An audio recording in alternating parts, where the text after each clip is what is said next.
আসসালামু আলাইকুম এভরিওয়ান, কেমন আছো সবাই? আশা করি সবাই অনেক ভালো আছো। তো আজকে তো সকাল থেকে ভিডিওটা শুরু করছি। আজকে ঘুম থেকে উঠেই দেখি নারকেল পাড়ার জন্য লোক আসছে। তো আমাদের কাছে নারকেল ছিল অনেকগুলো। তো নারকেল একটা গাছ থেকে দেখতে পাচ্ছ এই নারকেলগুলো পাড়া হয়েছে, সাথে সুপারিও পাড়া হয়েছে, অনেকগুলো পেকে গেছে। আর কাঁচাগুলো নেওয়া হয়েছে এগুলো খাওয়ার জন্য।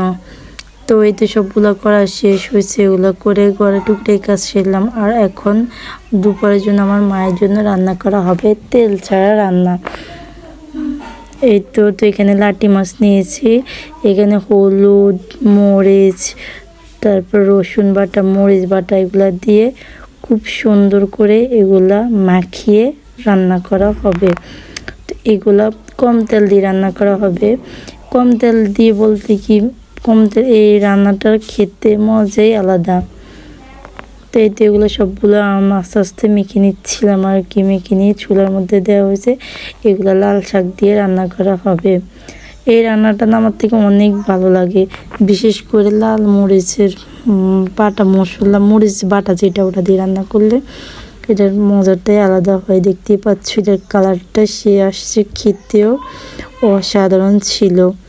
তো আমাদের জন্য রান্না করা হবে হাঁসের মাংস। তো এটা সকালে জবা করে রেখে দিয়েছিল, এখন সবগুলো প্রস্তুত করে নিচ্ছি ওগুলো কেটে।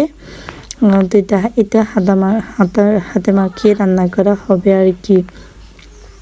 তো এই তো মা সবগুলো আস্তে আস্তে মাংসগুলো কেটে নিচ্ছে, ওনার সাইজ অনুযায়ী উনি কেটে নেবে।